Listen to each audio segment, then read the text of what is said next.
Okay, so we're doing a full disc brake conversion on the 71 Toyota Land Cruiser. Got the drum off, actually both sides. What a pain. There's gear oil leaking on the brakes, so I'm gonna have to deal with bearings and axle seals, which we'll get into. To get the axles out, you have to remove this cover. I already have the bolts, the nuts off.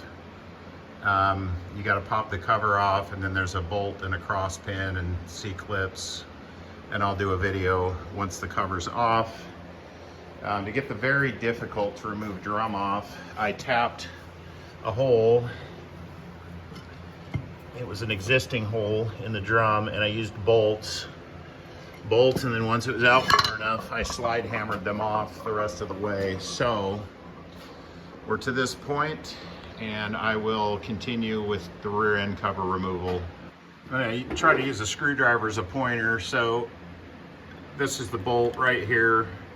It's a pin that actually goes into this little shaft right here, this bolt, and retains this shaft, which is this thing right here.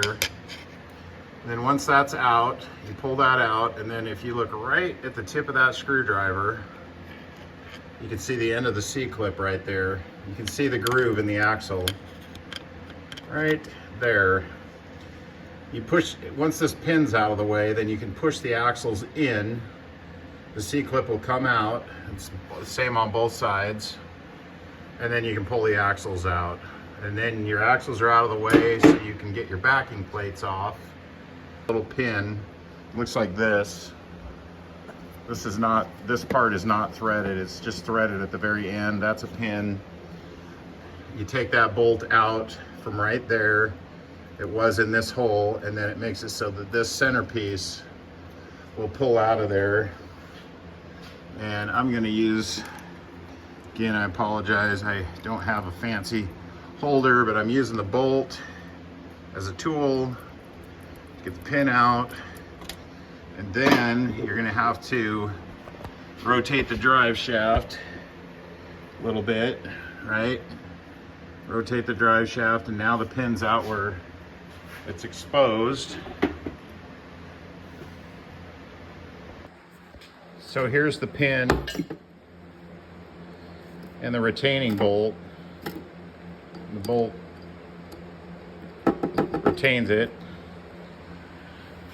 And it apparently was going through this thing right here is a flat spacer with a hole through the center that this pin fit through.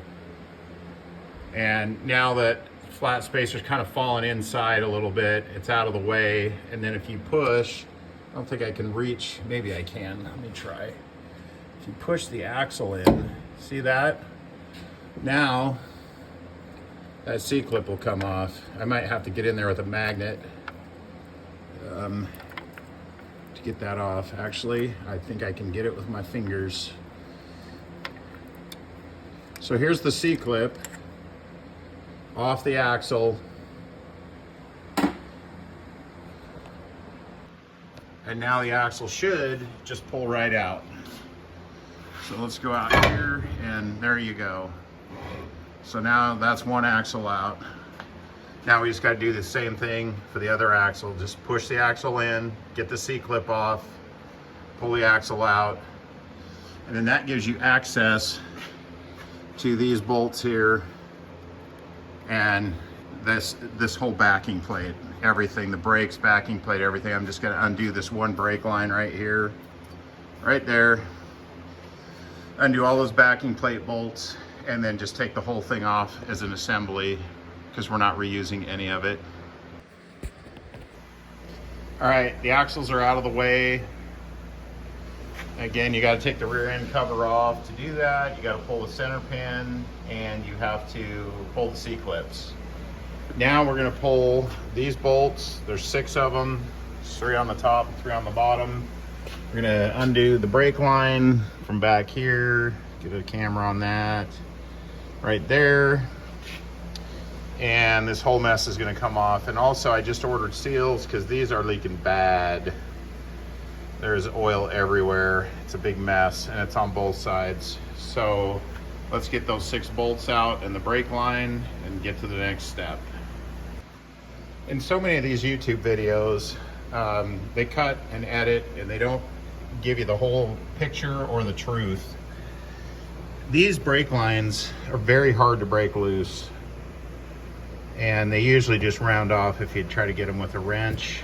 But what I do is I grab them with the flat part of a bigger pair of vice grips, and I don't even know if it's the vice grip or if it's the fact that it's being squeezed so hard that it actually distorts the nut enough that it breaks the seal or breaks the bond or the electrolysis or whatever's got that sucker locked in there. You literally smash it so hard it distorts. And then the other thing you have to be careful is when you're rotating these, that you're not twisting the metal brake line, because at first this was seized onto the line and you don't want to twist that line. So I go like this and let a little bit of the brake fluid leak in under and kind of lubricate things. And so because I used the flat part of the vice grip and didn't ruin the nut, now I can use a 10mm and just unscrew this thing like a normal. It's not all boogered up and ruined. Don't grab it unless you absolutely have to. Don't grab it with the teeth of the vice grips, grab it with the flat ends, and it's out. It's completely loose now, and I'm gonna put the camera down and pull it out, and I'm gonna put a rubber plug over the end of it so I don't lose my brake fluid and end up having to re-bleed the master cylinder. So as I was taking the backing plate off, this ring was on here, right? This thing it's kind of pressed on the outside, and I thought it was part of the seal. So I actually used the backing plate as a tool and hammered the backing plate against the back of this ring and popped the ring off, and then I realized that this is actually not part of the seal. This is the seal.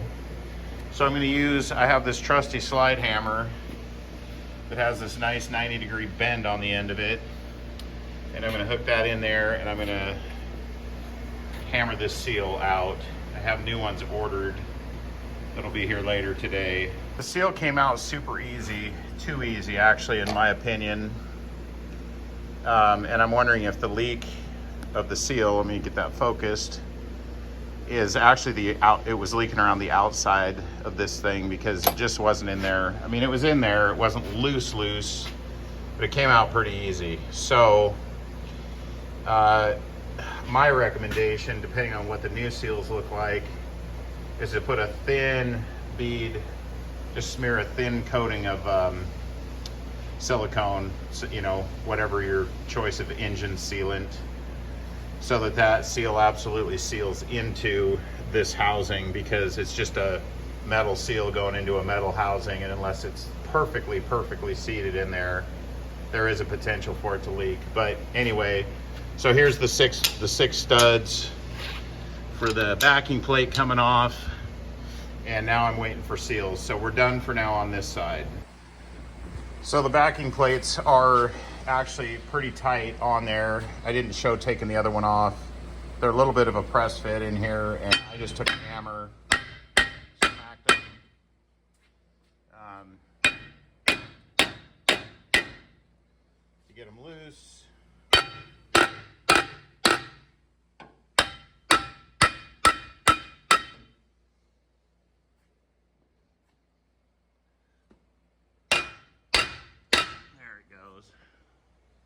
I didn't want to seem like I was doing an edit. I want to show it raw and real. But anyway, it's off now. And so what I was explaining in the last little segment is this ring right here comes off, and I actually used this backing plate as a tool. I just grabbed it with both hands and rammed it into that ring, and it knocked the ring off, because I'm going to put everything in the hot tank and clean it. I realize not everybody has this option. So if you don't have a way to clean all your parts, you just use your favorite parts cleaner, carb spray, whatever. But I do have this option. And so the axles are already in here getting cleaned, and I'm going to take all my hardware And I'm gonna put it in here too. And I'm gonna let it go and clean it. It's always nicer to put stuff back together, especially putting all brand new disc brake parts on and then you use this grungy, nasty old hardware. So I like to clean everything.